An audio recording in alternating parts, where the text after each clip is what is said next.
Theophrastus was a Greek philosopher and a student and successor of Aristotle. He played a key role in preserving and systematizing the peripatetic tradition. While perhaps best known for his work in botany and natural science, he also wrote extensively on logic, metaphysics, and ethics, refining Aristotle's doctrines with clarity and precision. In logic, the Greek philosopher expanded syllogistic theory and investigated modalities, often raising critical questions about Aristotle's positions. He showed a keen interest in psychological and ethical questions, emphasizing character and temperament. His characters offers vivid sketches of moral types, blending observation with ethical reflection. Although many of his philosophical works survive only in fragments, the Greek thinker was very influential in antiquity and through late antiquity. His commitment to empirical observation and classification, especially in the natural sciences, established a legacy of careful philosophical method tied closely to the world of nature. Alexander of Aphrodisias was a Greek philosopher. He was a prominent commentator on Aristotle and is often called the commentator in late antiquity. His goal was to clarify and defend Aristotle's thought against the influence of Stoicism, Platonism, and emerging Neoplatonism. He emphasized Aristotle's philosophy as a consistent, self-contained system. One of his most influential ideas was the distinction between the material intellect, which is dependent on the body, and the immortal and divine active intellect, which he saw as external to the human soul. This interpretation deeply influenced Islamic and Latin medieval philosophers. Alexander also defended a view of moral responsibility and free will that challenged the determinism of the Stoics. Through his commentaries and treatises, Alexander helped shape how later thinkers read Aristotle. His work provided a foundation for Aristotelian thought in the Islamic world and medieval Europe, bridging the gap between classical philosophy and later scholastic traditions. Avicenna, a Persian thinker, was a towering figure of Islamic philosophy and medicine. His synthesis of Aristotelian thought, Neoplatonic metaphysics, and Islamic learning became foundational for later philosophy in both the Islamic world and the Latin West. His Book of Healing and Canon of Medicine reflect a rational and systematic spirit. In metaphysics, the Persian philosopher famously distinguished between essence and existence, arguing that God's essence entails existence while all other beings are contingent. His concept of the necessary existence served as an argument for the existence of God. The Islamic scholar proposed a hierarchical model of the soul, distinguishing between the vegetative, animal, and rational souls, with humans possessing all three. He also argued for the immateriality of the soul and its ability to exist independently of the body. Avicenna's impact was significant. His logic and metaphysics influenced many later thinkers such as Thomas Aquinas and Maimonides. He helped define philosophy as a rigorous, autonomous discipline alongside and sometimes above theology. Averroes, an Andalusian philosopher, physician, and jurist, was a central figure in Islamic thought. He sought to reconcile Aristotelian philosophy with Islamic theology, defending reason as a legitimate path to truth. His commentaries on Aristotle were so authoritative that he became known in the Latin world as the commentator. He held that there is no fundamental conflict between religion and philosophy when both are properly understood. In his view, philosophical demonstration and scriptural revelation ultimately point to the same truth, though suited for different audiences. The Andalusian philosopher also endorsed the idea of the unity of the intellect, proposing that all humans share a single intellect, an idea that was controversial at the time. Averroes's rationalism left a deep imprint on both Islamic and Christian thought. While his influence waned in the Islamic East, he became a central figure in the Latin West, sparking vigorous debates among scholastics and shaping the course of medieval philosophy. Maimonides was a Jewish philosopher and legal scholar. His work sought to harmonize Aristotelian philosophy with Jewish theology. In his Guide for the Perplexed, he addressed educated Jews confused by apparent contradictions between reason and revelation, offering philosophical readings of the Hebrew Bible.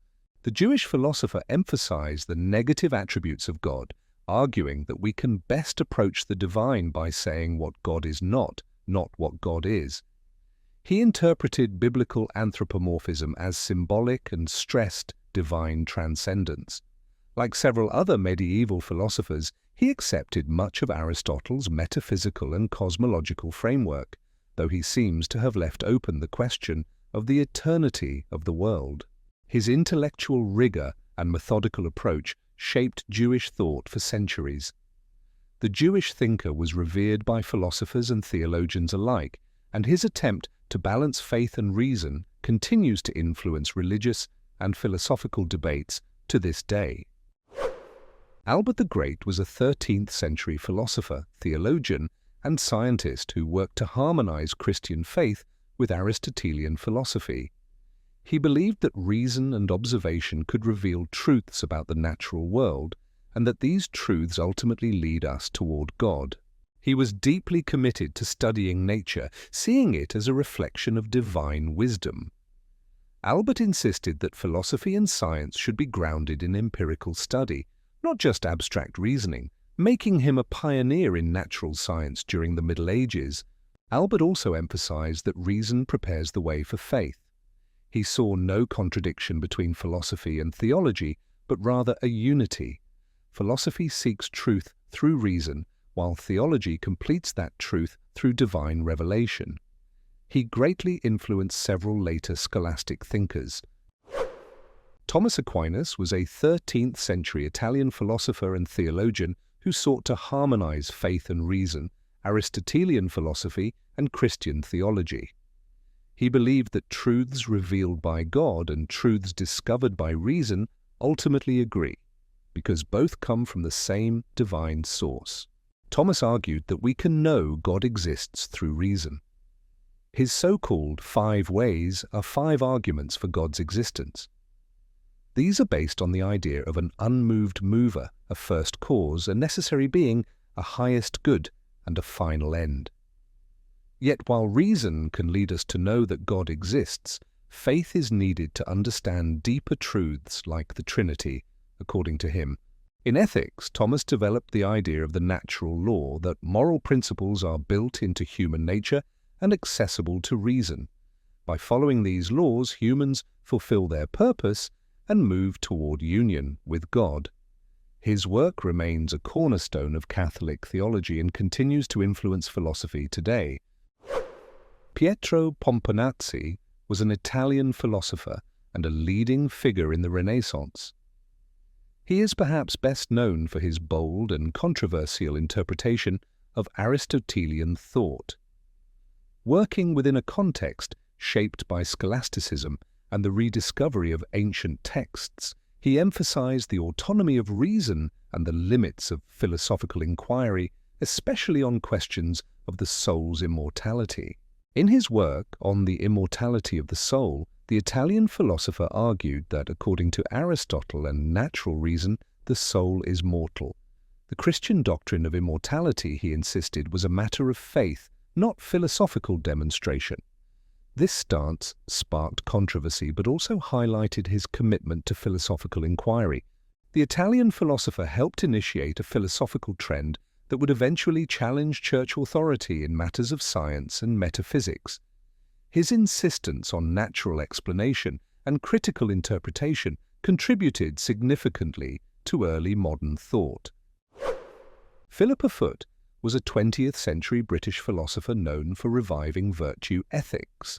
She challenged the dominant view that morality is based on rules or subjective feelings, arguing instead that it's rooted in human life and natural goodness.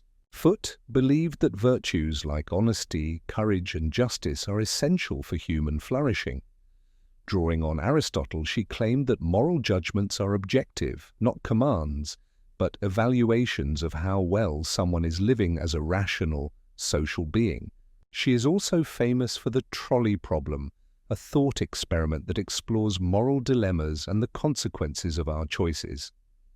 Through such examples, Foote showed the complexity of moral reasoning and the importance of practical wisdom in ethical life. Alasdair MacIntyre, a British-American thinker, was a major figure in 20th century moral and political philosophy. He is perhaps best known for reviving virtue ethics. His seminal work, After Virtue, argued that modern moral discourse has become fragmented and incoherent due to the loss of shared ethical frameworks rooted in tradition. MacIntyre traced the origins of this crisis to the Enlightenment's rejection of Aristotelian teleology. He proposed a return to a virtue-based ethics grounded in the practices and narratives of communities.